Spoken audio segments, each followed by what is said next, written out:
Good morning. Hi, how are you? I am your learning friend Subhash Gaikwad, or I am very glad that you are watching this beautiful, extraordinary, awesome video. And this video is about geometry. Geometry यानी maths 2। और इसमें हमने क्या क्या देखा था पिछले video में हमने 1 से लेके 5 तक एग्जाम्पल सॉल्व किए थे 3.1 के।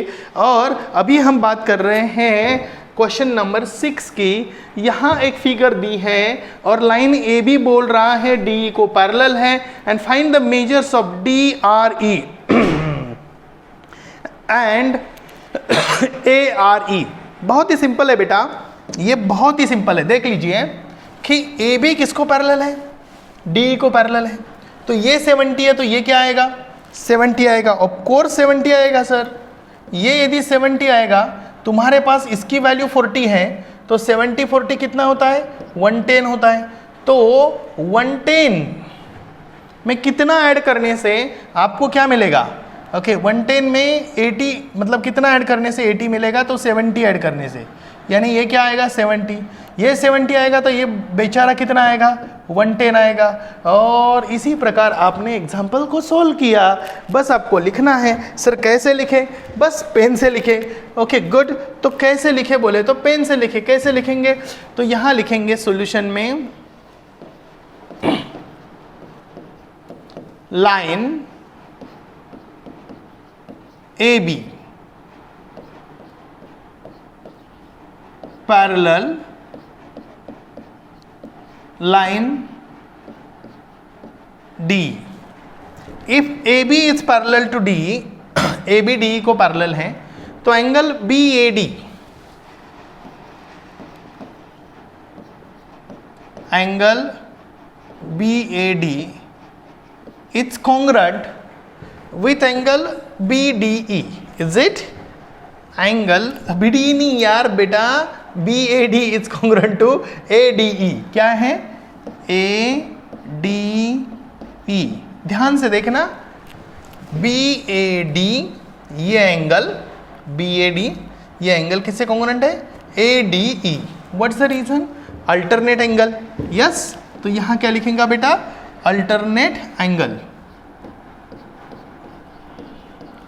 Alternate angles, is it good. अभी बता जरा मुझे कि BAD is congruent to ADE। Okay good.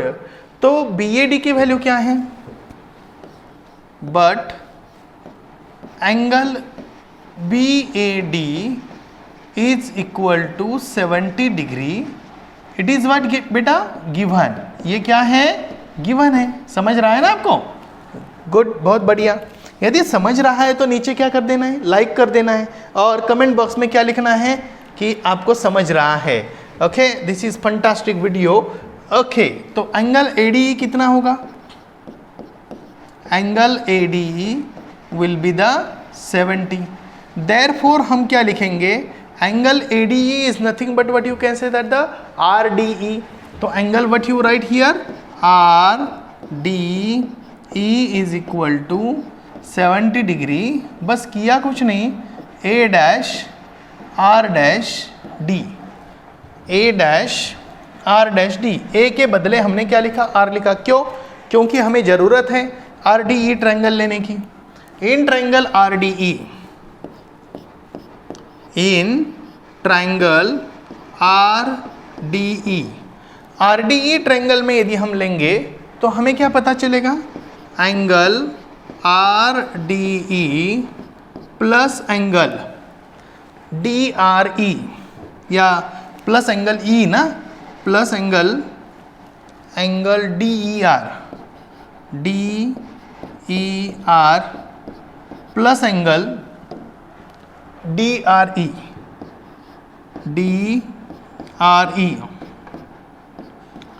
is equal to what, 180 degree. If it is 180 degree, RDE, DER and DRE is what, 180 degree. तो इसकी वैल्यू कितनी है बेटा, RDE की 70 है, DRE की कितनी है, 40 है। तो हमें क्या फाइंड आउट करना है, एंगल DRE। तो कैसे करेंगे, सिंपल है, बहुत ही सिंपल है। तो यहाँ लिखेंगे angle DRE is equal to 180 degree और यहाँ प्लस लिखेंगे 110, 70 प्लस 40 कितना आता है? 110 आता है। और तो angle DRE is equal to what? 70 degree again, because by calculation ये 110 उधर जाएगा तो माइनस होगा कि नहीं होगा? होगा ना, बहुत बढ़िया। अभी यहाँ DRE की वैल्यू मिली है, DRE और ARE क्या है बेटा? DRE और ARE जरा देख तो, angle DRE plus angle ARE क्या है बेटा? ये लीनियर पेयर है sir, angles in linear pair. यदि एंगल्स इन लीनियर पेयर है तो इसका DRE का वैल्यू कितना है बेटा? एंगल्स इन लीनियर पेयर, और ये प्लस क्यों लिखा बेटा? इज इक्वल टू कुछ लिखना जरूरी है ही नहीं है? है सर, है सर। ओके, तो इसको थोड़ा सा जरा दूर लेके जाते हैं और इधर लिखते हैं इज इक्वल टू 180 डिग्री। हाँ, इमोशंस के ज्वर में हम लिखना ही भूल गए, मान लिया कि है DRE और ARE कितना है? 180 है। DRE की वैल्यू कितनी है बेटा? 70 है, plus angle ARE is equal to क्या है? 180 डिग्री। तो देखना ARE की वैल्यू कितनी हो गई फिर? ARE is equal to 180 minus 70। तो यहाँ angle ARE is equal to 110। This is what the answer. Clear? Good. तो तुम्हारे पास जो क्वेश्चन पूछे गए थे DRE ARE using given measures of some angles, तो आपने यहाँ फाइंड आउट किया ARE कितना आ गया? 110 आ गया। DRE कितना है? 70 आ गया। क्यों? क्योंकि BAD क्या है? 70 है। आपको अच्छी तरीके से समझ में आया है। और फिर हम आगे जाएंगे, आगे का एग्जाम्पल लेंगे। यहाँ इन ट्रायंगल ABC क्या दिया है? In triangle ABC bisectors of A and B intersect at point O। तो हमें यहाँ क्या करना है? हमें यहाँ ट्रायंगल ड्रॉ करना है। क्या करना है? ट्रायंगल ड्रॉ करना है। तो हम ट्रायंगल को ड्रॉ कर सकते हैं। दो तरीके हैं हमारे पास। एक तरीका है हम पेंसिल का इस्तेमाल करेंगे और पेन का भी इस्तेमाल करेंगे। यहाँ देखते हैं कि क्या हम ट्रायंगल ड्रॉ कर पाते हैं। ये हमारा एक लाइन है। ओके, चलो दूसरा हम ड्रॉ करते हैं यहाँ।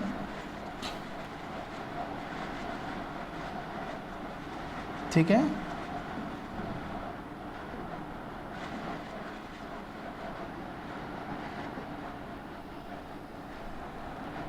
ओके।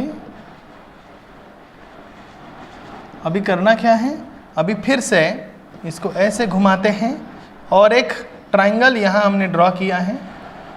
Okay, good.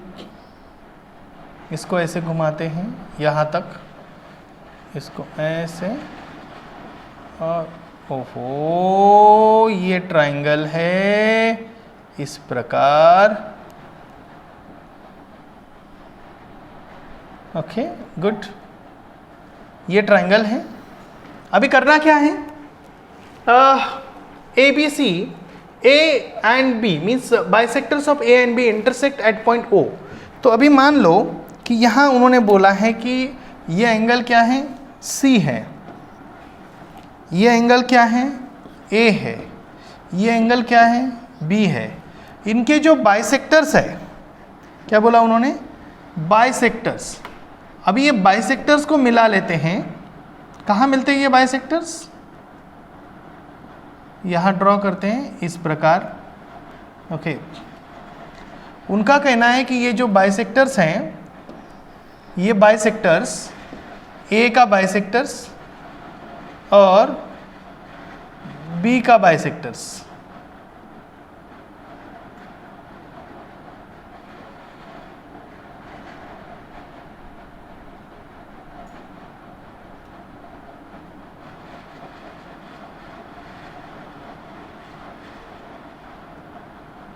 A का बाइसेक्टर्स और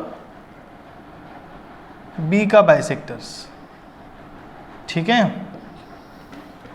ए का बाइसेक्टर्स और बी का बाइसेक्टर्स। ये बाइसेक्टर को चाहे तो हम थोड़ा सा हिला देते हैं, इस बार इधर आ जाओ बेटा, ऐसे एग्जैक्ट ये आ गया बाइसेक्टर। अभी वो कितना एंगल बना रहा है, यहाँ कुछ बना रहा है नहीं पता है, ये कितना बना रहा है 70 डिग्री बना रहा है। Oh good. Find the major of angle AOB। हमें क्या फाइंड आउट करना है, ये AOB फाइंड आउट करना है। ओके क्योंकि वो जो बाइसेक्टर्स है वो कहाँ मीट हो रहे हैं, O में मीट हो रहे हैं। ठीक है, मैं चेक कर लेता हूँ आपको दिख रहा है अच्छी तरीके से। ओके गुड, यदि आप देख पा रहे हो तो ये बहुत बढ़िया है। और यहाँ मैं आपको बता रहा हूँ in triangle ABC,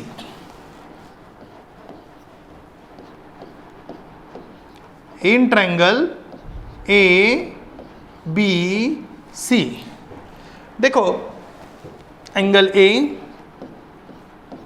plus angle B plus angle C is equal to what बेटा 180 degree. What is the reason, 180 property. क्या है 180 property, sum of measures of angles of triangle is 180 degree. अभी क्या करेगा तू कि C की वैल्यू पुट करेगा, तो angle A plus angle B plus 70 is equal to 180। Clear, तो ये 70 उधर जाएगा तो इधर आएगा 110। तो यहाँ तू लिखेगा angle A plus angle B is equal to 110। क्योंकि और एक स्टेप बढ़ेगी तो माइनस करेगा, नहीं सर करके दे दो हमें वो समझ में नहीं आएगा फिर। चलो कोई प्रॉब्लम नहीं है, या दे लेते हैं 180 माइनस 70। अब यहाँ क्या आएगा, angle A plus angle B is equal to 110। अभी इसको क्या करेंगे, हाफ से मल्टीप्लाई करेंगे, तो half of angle A plus half of angle B is equal to 55। क्यों बोलो, multiplying by half on both sides. चाहे तो मैं इस इधर नहीं लिखता हूँ, यहाँ लिखता हूँ रीज़न, मल्टीप्लाइंग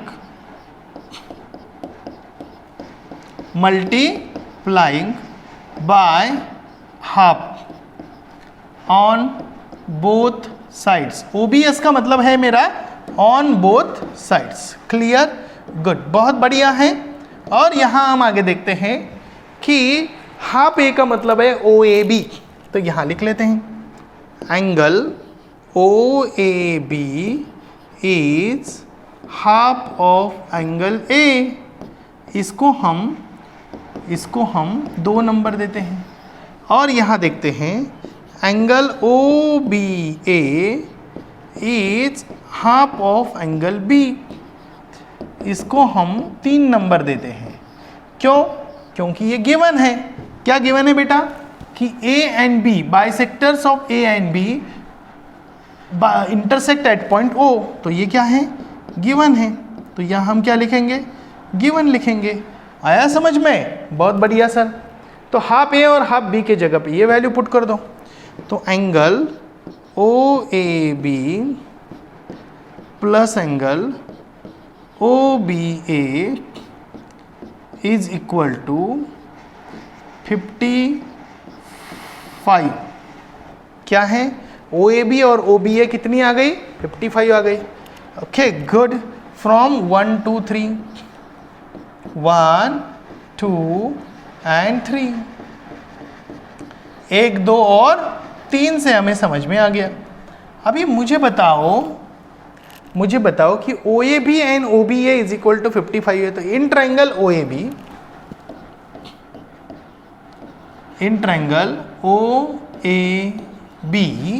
क्या आएगा बेटा, OAB में angle OAB plus angle OBA plus angle OAB, double OAB आएगा क्या, plus angle AOB, plus angle what, AOB is equal to 180 degree. इसका रीजन है 180 प्रॉपर्टी। क्लियर? देख जरा अच्छी तरीके से, O A B, O B A and A O B 180 degree. अभी ये दोनों की सम कितनी है? 55 है, तो वो पुट कर दे वहाँ। तो यहाँ क्या आएगा? 55 plus angle A O B is equal to 180 degree. तो एंगल ए ओ बी क्या आएगा बेटा? A O B is equal to 180 minus 55। तो क्या आएगा? 35। तो या 25 कितना आता है? 180 माइनस 55। ये क्यों मैं इसे कर रहा हूँ? ताकि आपको थोड़ा दिमाग चले। 5 8 minus 6 2 125। So what is the angle AOB? AOB is equal to 125. Okay, good. So this is what the answer is. Angle AOB is equal to what? 125. So this is very very simple to understand and to remember. I hope you got this answer. Okay, good. Next question is what? 8th question. ये बहुत ही simple question है. Line AB and CD are the lines. Line PQ means parallel to CD. AB parallel to CD. Oh, PQ is transversal. Oh, बहुत बढ़िया. Ray PT and QT bisectors of angle BPQ and PQD respectively. Prove that PTQ is equal to 90 degree. वो इस प्रकार का example हमने solve किया है. आपको याद होगा पिछले चैप्टर का लास्ट जो एक्सरसाइज था उसका शायद लास्ट एग्जाम्पल ही था. वो इसी प्रकार जब हम ये ऐसा था और एक ऐसा इधर ये ड्रॉ किया था और ये इधर ड्रॉ किया था और ये हमें रेक्टेंगल प्रूव करना था. याद है आपको? तो ये रेक्टेंगल क्या प्रूव करना था? रेक्टेंगल प्रूव करने के लिए हमने क्या किया था? 90 डिग्री किया था ना. तो उसी मेथड को हम इस्तेमाल करेंगे यहाँ भी. ठीक है. तो यहाँ हम क्या लिखेंगे? प्रूफ लिखेंगे. और प्रूफ में इतनी सिंपल चीज़ें लिखेंगे कि जो आपको पहले से पता है, क्योंकि जो पता है वही लिखना पड़ता है. तो लाइन ए बी, क्या बोला मैंने? Line A B is parallel to line C D. इसको कोई संदेह है, कोई problem? If A B is parallel to C D and P Q is transversal, P Q is transversal. If PQ is transversal, you can easily understand that angle BPQ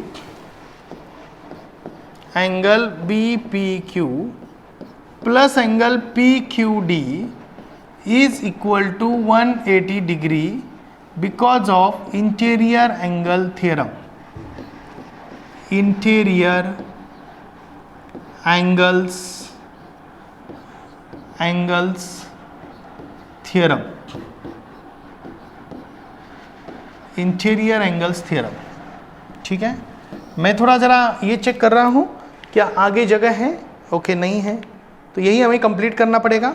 तो इसके लिए थोड़ा सा ध्यान रखना है जगह का. तो इंटीरियर एंगल थ्योरम से हम प्रूव कर सकते हैं कि B P Q and P Q D is 180 degree. Half करो दोनों का. Half of angle BPQ plus half of angle PQD is equal to what degree? 90 degree. This is what first one. और यहाँ लिखेंगे हम मल्टीप्लाइंग बाय हाफ.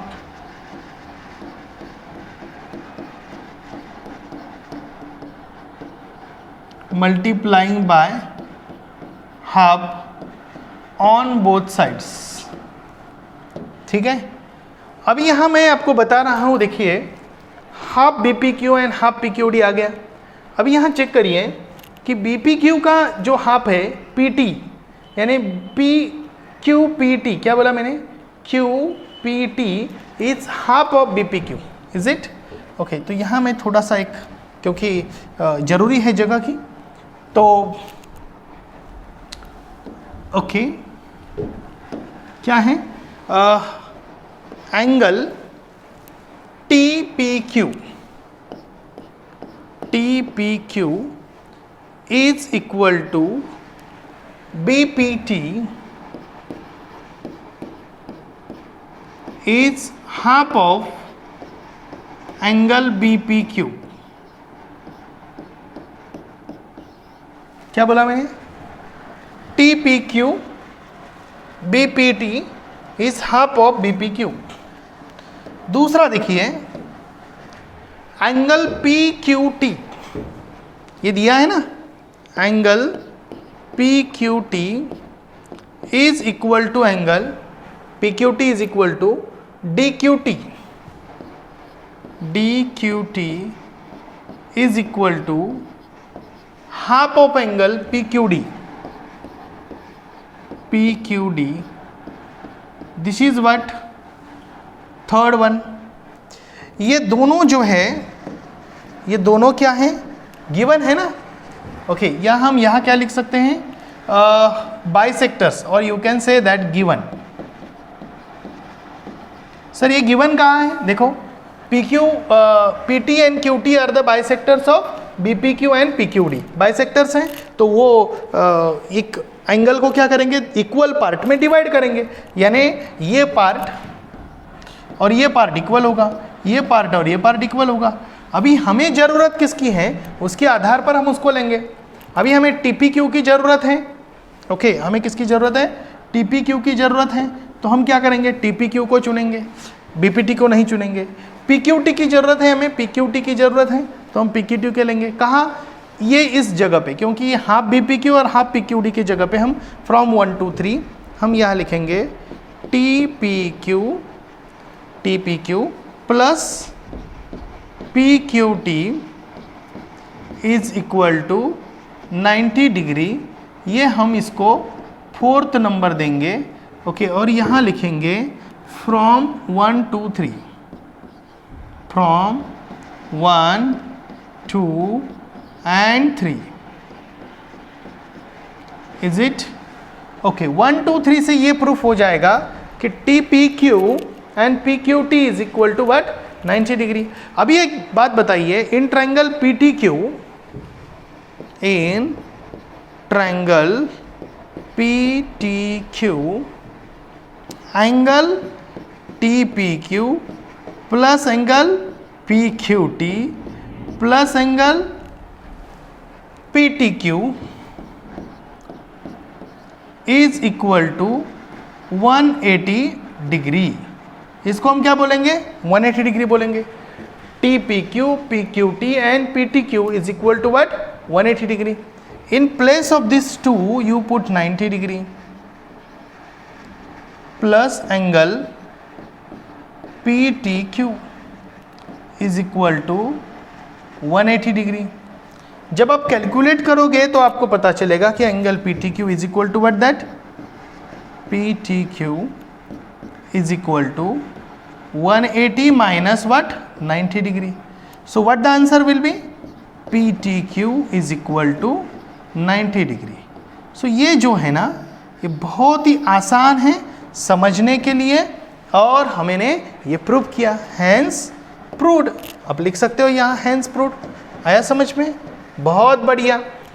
सर एक बार जरा समझा दो तो.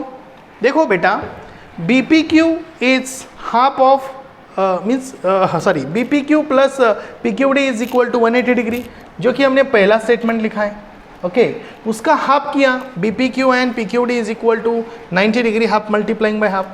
तो TPQ जो है, ये जो TPQ है, ये किसके हाफ है? ये हाफ ऑफ BPQ है. और PQT जो है, PQT is half of what? PQD. Okay, तो यहाँ TPQ plus PQT is equal to what? 90 degree. तो यहाँ ट्रायंगल PTQ में हम देखेंगे तो आपको पता चलेगा कि तीनों का तीनों मतलब measure sum of measure of angle of triangle is what? 180 degree. वो मेरा लिखना रह गया, तो यहाँ मैं लिखूंगा 180 प्रॉपर्टी, और आप लिखेंगे sum of measures of angles of triangle is 180 degree. What is the meaning of 180p? आपको क्या लिखना है? Sum of measures of angles of triangle is 180 degree. बहुत बढ़िया। तो आगे चलते हैं। यहां नेक्स्ट क्वेश्चन है 9th, using the information in figure find the measures of A B C. ओ बहुत बढ़िया है। देखो ये बहुत ही सिंपल है। ये 70 है तो ये कितना आएगा बेटा? 70 आएगा। ये 100 है तो ये कितना आएगा? 80 आएगा। तो 80 70 कितना हो गया? 50 150। तो ये कितना आएगा? 30 आएगा। हो गया आंसर। चलो आप सॉल्व करो। करेंगे आप आराम से। ये वर्टिकली अपोजिट एंगल है 70, B is equal to 70, C plus 100 is what 180 degree. ये 100 है तो ये आएगा 80, 80 plus 70 is what 150 plus A is equal to 180 degree, बराबर ना? क्योंकि A plus B plus C is equal to क्या है? 180 डिग्री है। आपका इसका वैल्यू कितना आ गया? B का 70 आ गया, C का क्या आ गया? 80 आ गया, इज इक्वल टू क्या आ गया? 180। तो आपको A की वैल्यू मिलेगी, ये आएगा 150 इज इक्वल टू 180, बराबर ना? तो A इज इक्वल टू क्या आएगा? 30 आएगा। कितना आएगा? 30 आएगा। आसान है, बहुत बढ़िया। Okay good. तो आगे चलते हैं। ये बहुत ही इंपॉर्टेंट एग्जाम्पल है। नेक्स्ट एग्जाम्पल, इसको हम ध्यान से देखते हैं और ध्यान से प्रूव करते हैं। ठीक है, आप तैयार हैं मेरे साथ पढ़ने के लिए? और तो ये लास्ट एग्जाम्पल है 10th आपके एक्सरसाइज का। देखिए यहाँ बहुत सारी चीज़ें दी है, उसको हमें ध्यान से देखना है। DE, देखो DE, DE कहाँ दिख रहा है? D, ये वाला is parallel to GF। Okay, parallel to GF, ठीक है, कोई प्रॉब्लम नहीं। R एंड रे FG, रे FG, ये FG है। और क्या है? EG, bisectors of DF। Sir कहाँ बोल रहे हैं, समझ नहीं रहा है। देखो ये सब red red red red red दिख रहा है। ये पैरेलल है। कौन पैरेलल है? DE is parallel to GF। कौन बाइसेक्टर है? रे EG, ये रे EG है। ओके, ये वाला और ये वाला, ये किसके बाइसेक्टर है? इसका और एक इसका बाइसेक्टर है। ये बात समझने के बाद मैं आपको बता दूं कि हमें क्या करना है? प्रूव दैट DEG यानी ये एंगल, DEG यानी क्या? ये angle is half of EDF। क्या करना है? Half of EDF and EF, ये कॉन्ग्रुएंट दिखाना है। EF is congruent to FG, ये कॉन्ग्रुएंट हमें दिखाना है। तो हम क्या करेंगे? इसको प्रूफ करेंगे। तो कैसे प्रूफ करेंगे? प्रूफ लिख के प्रूफ करेंगे बेटा। ओके, तो यहाँ लिखेंगे प्रूफ और फिर क्या करेंगे? प्रूफ करेंगे। तो एक एक स्टेप लेंगे। जो हमें पहले पता है उसका हम इस्तेमाल करेंगे। बोलो क्या क्या पता है हमें?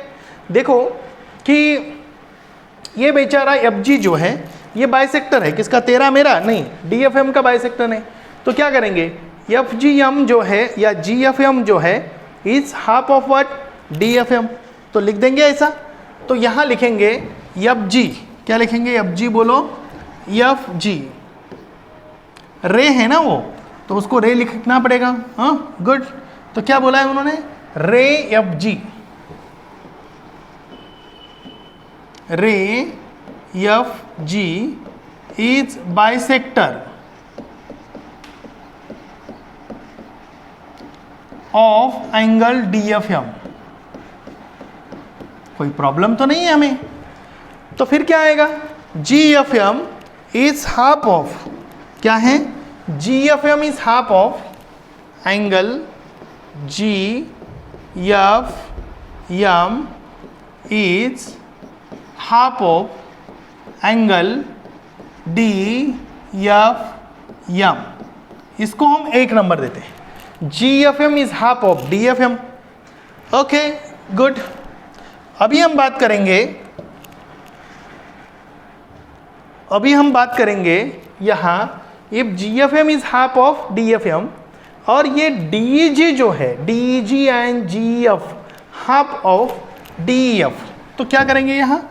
Angle DEG is equal to angle GEF। इसको भी ध्यान रखना। क्या है? GF ना, क्या है ये? GEF, GEF F is half of angle D E F, इसको हम सेकंड नंबर लिखते हैं।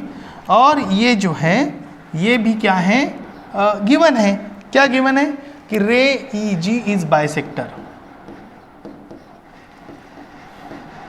ई G is what, bisector. बहुत बढ़िया, ओके गुड। अभी हम आगे क्या देखते हैं यहाँ कि D E G G F is half of D E F. इधर तक समझ आ गया, गुड।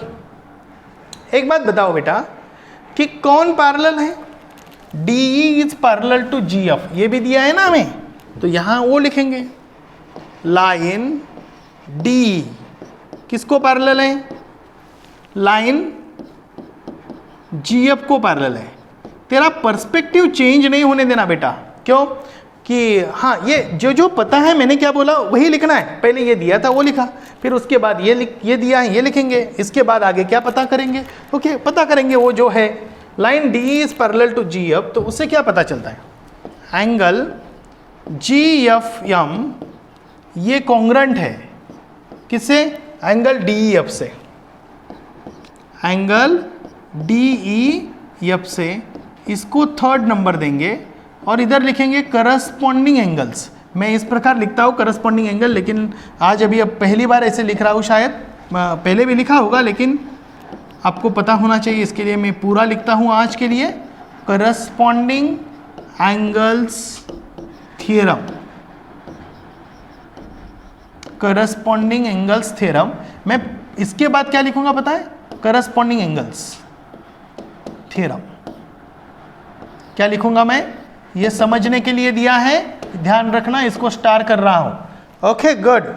तो ये स्टार किस लिए किया बेटा, ये समझने के लिए कि इस प्रकार मैं फ्यूचर में जब लिखूंगा तो मैं इसके बदले क्या लिखूंगा, करस्पॉन्डिंग एंगल थ्योरम लिखूंगा। Okay good. अभी मैंने जो बताया है G F M is equal to D F, तो बेटा मुझे बताओ कि यहाँ भी क्या है रे, जी एफ एम है सर, यहाँ भी क्या है रे, जी एफ एम है सर।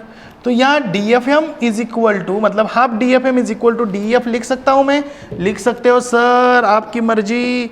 तो फिर आपकी नहीं क्या, आपकी भी होगी ना, D F is equal to half of angle D F M. चलो फटाफट आपने नोटबुक में लिखा होगा, और यहाँ मैं फोर्थ नंबर दे रहा हूँ, और यहाँ रीजन क्या लिख रहा हूँ, फ्रॉम 1 and 3 लिख रहा हूँ, चलेगा, आप लिखेंगे वो, गुड सर लिखूंगा, मैं भी लिखूंगा फ्रॉम 1 and 3। ये देख बेटा, ये तुझे यदि समझ में आ रहा है लाइक कर देना और नीचे लिख देना कि ये बहुत ही अच्छी मेथड है पढ़ाने की। यदि आपको अच्छा लग रहा है तो, और नहीं लग रहा है तो फिर से दोबारा देखना, अच्छा लग जाएगा क्योंकि मैं अच्छा पढ़ा रहा हूँ ऐसा मुझे लग रहा है। हो तो एफ जी जो है is a bisector of D F M, and ये जो है रे ई जी जो है ये ई डी एफ का बाइसेक्टर है, ये पहले लिखा। फिर उसके बाद line D E and G F parallel है, तो इसके कारण वो करस्पॉन्डिंग एंगल लिखे।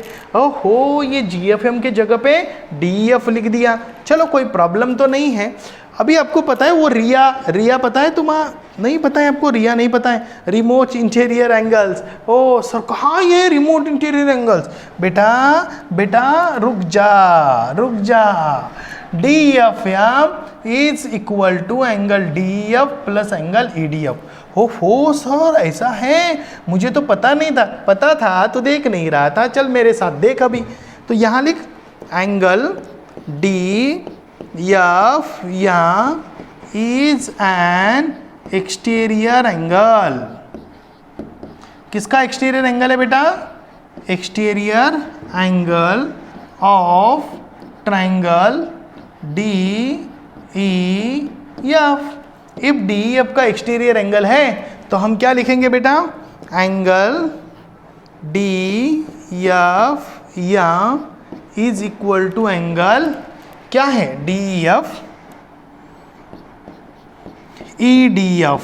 क्या बोला मैंने, E D F plus angle D E F. ओ सर ऐसा है, ये रिमोट इंटीरियर एंगल थ्योरम है क्या सर? हाँ ना बेटा, DFM is equal to EDF plus DEF.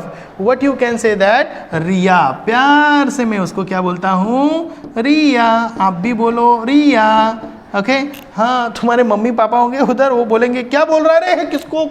अभी सर उसको बता देना, रिया का मतलब है रिमोट इंटीरियर एंगल थ्योरम. हाँ हाँ, ये लिखा सर. इसके बाद करने का क्या है? इसके बाद सिंपल है बेटा, multiply by half on both sides. Sir क्यों? बोलो सर क्यों? बताता हूँ थोड़ी देर में. ओके तो यहाँ क्या करना? Half of angle DFM is equal to half of angle EDF plus half of angle DEF. ओहो, ये ऐसा क्यों किया? बताता हूँ ना. थोड़ा रुको ना बेटा, रुको थोड़ा सा. यहाँ लिखने तो दो पहले मुझे. सर आप लिख रहे हो, मैं पीछे रह गया हूँ. टेंशन मत लेना एक स्टेप के लिए. Multiply by half on both sides. OBS का मतलब है ऑन बोथ साइड्स. ओबेस का मतलब ऐसा होता है, OBS का मतलब ऑन बोथ साइड होता है. सर बताओ ना. देख बेटा, ये EDF था ना, ये EDF हाँ यहाँ आ गया. सर ये बाकी को क्या करेंगे? रुक रुक, 1 मिनट में उसका काम हो जाएगा. आप देख तो सही. सर देख रहा हूँ. अभी तेरे को मैं एक क्वेश्चन कर रहा हूँ. देख, इसको थोड़ा मैं छोटा करके इधर ही निपटा लूँ इसको, तो अच्छा रहेगा, मुझे ऐसा लग रहा है, क्योंकि वो समझने के लिए आसान जाएगा. ये हाफ DFM जो है ना, देख तो कहाँ है कि ये हाफ DFM कहीं है क्या? हाँ सर सर सर, पेन कौन सा लिया आपने? आहा सो ये आ गया. देखो ये, this is what half DFM is DEF. तो लिखूँ मैं यहाँ? तो मैं यहाँ लिख रहा हूँ एंगल DEF. मैं थोड़ा इसके लिए ना कलर चेंज कर देता हूँ. और क्यों? क्योंकि हाँ ना, आपको दिखाई देना चाहिए ना. तो एंगल क्या है? DEF is equal to half angle EDF plus half angle DEF. और किया कुछ नहीं, फ्रॉम 4 and 5. From 4 and 5. इतना लिखने के बाद मैं इसको थोड़ा नन्हा सा बना देता हूँ, ताकि इससे ना आपका काम थोड़ा ना आसान हो जाए, और मेरा भी आपको पढ़ाने का काम आसान बन जाए. शायद मुझे ये आ गया होगा, और मैं आपके लिए इसको आसान बनाने की कोशिश में हूँ. और ये जब तक आपको दिखता रहेगा तब तक मैं इसको बनाते रहूँगा. छोटा छोटा दिख रहा है इधर तक? बहुत बढ़िया बहुत बढ़िया. ये देखो, अभी मैं आपको क्या बता रहा हूँ. अभी मैं यहाँ तक आ गया. अभी एक बात बताओ मुझे, ये जो हाफ DEF है, इसको क्या मैं इधर लेके आ सकता हूँ? सर आ सकते हैं. हाँ, आपके हाथ में सर पेन, तो आप लिख सकते हैं ना सर, बराबर कि नहीं? तो हाफ माइनस मतलब DEF minus half DEF is equal to half of angle EDF. बताओ ना मुझे, एक बताओ कि हाफ 1 में से हाफ गया तो कितना रहता है? सर हाफ रहता है. ओहो, तो फिर क्या लिखूँ यहाँ? Half DEF is equal to half angle EDF. बस इधर हमने कैलकुलेशन किए. अभी मैं इसको 6 नंबर देता हूँ. क्या नंबर देता हूँ? 6. अभी ये 6th नंबर पे सर मुझे करना क्या है? चलो सेकंड नंबर पे देखते हैं कि हाफ DEF का मतलब क्या है. DEG. सर कहीं तो आ गया आंसर हमारा. ये DEG है, तो यहाँ लिख दो ना फिर. Angle DEG is equal to half of angle EDF. Okay, तो इसको थोड़ा सा अच्छा लिखो ना. अभी लास्ट का आंसर लिखना है तो थोड़ा सा अच्छा तो लिखना चाहिए कि नहीं? हाँ, मेरा फेवरेट कलर ले लेता हूँ मैं. Okay, EDF from 2nd and 6. From 2nd and 6. ये वीडियो थोड़ा लंबा बनेगा, लेकिन मकसद ये है कि आपको शांति से ये बहुत ही इंपॉर्टेंट क्वेश्चन को समझाना। आपको समझ आ रहा है कि GFM is half of DFM, okay, DG GF is half of DEF, okay, ये समझ आ गया है। Line D is parallel to GF, तो GFM is equal to DF, okay. G क्या बोला, GFM कहा है, GFM is equal to DEF, और यहाँ आपको ये भी समझ आ रहा है कि ये DEF को हम क्या करेंगे, हाफ करेंगे, ओके। तो DFM is an exterior angle of triangle DEF, तो DFM EDF is plus DEF, okay. तो यहाँ सबको हाफ करेंगे तो क्या होगा, इसके जगह पे DEF पुट करेंगे, ये DEF को इधर लेके आएंगे, ये माइनस हो जाएगा, एक में से आधा गया, आधा रह गया। आधे की वैल्यू क्या है बेटा, आधे की वैल्यू कहाँ है, यहाँ है, ओके। कहाँ है, ये DEG, ये DEG लिखा तो हमारा आंसर मिल गया। अभी ये मिल गया तो इससे काम बन जाएगा, ओके, बन जाएगा सर।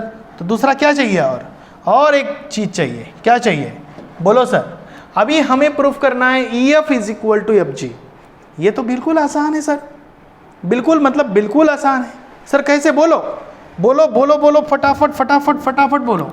मैं इसको थोड़ा सा रब कर देता हूँ, ये जो मैंने इम्पोर्टेंट बताया था। तो यहाँ देखते हैं, देखो नेक्स्ट इसमें देखेंगे हम, क्योंकि यहाँ थोड़ी गलती, मतलब बहुत ज़्यादा ये हो जाएगा, ओके। तो यहाँ देखिए क्या है, ये जो एंगल है और ये जो एंगल है, ये दोनों कॉन्ग्रुएंट दिखाएं तो काम बन जाएगा।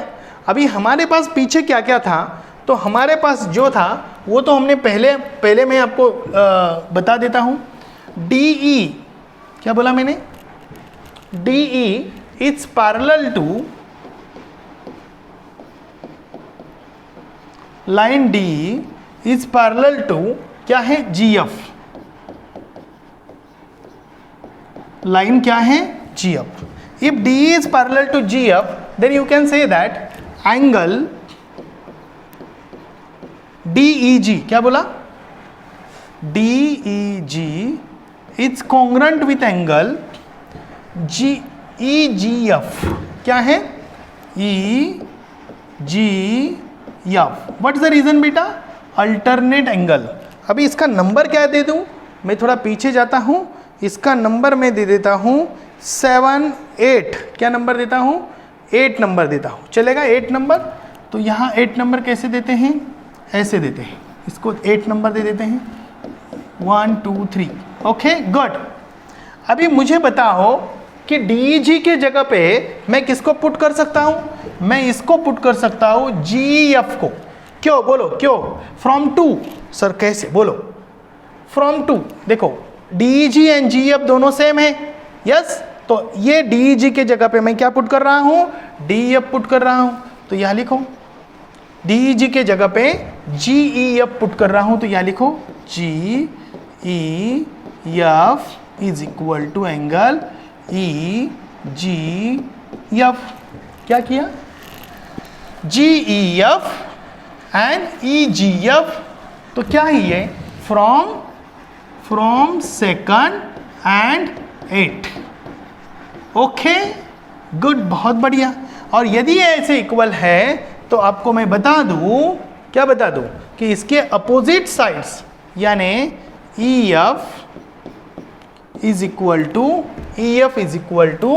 GF। What is the reason, opposite sides of congruent angle, क्या है, opposite sides of congruent angles are congruent, opposite sides of congruent angles are congruent। यदि एंगल कॉन्ग्रुएंट है तो उसके अपोजिट साइड्स क्या होते हैं, कॉन्ग्रुएंट होते हैं। और इसी के साथ मैं आपका लर्निंग फ्रेंड आपसे रिक्वेस्ट करता हूं कि इस वीडियो को आप क्या करें, लाइक करें, कमेंट बॉक्स में लिखें, और यदि कुछ डाउट हो तो भी कमेंट बॉक्स में आप लिख सकते हो। लेकिन वीडियो को कम से कम 2 बार देखना है, वीडियो थोड़ा लंबा है लेकिन काम का है। Okay, so thank you, bye bye.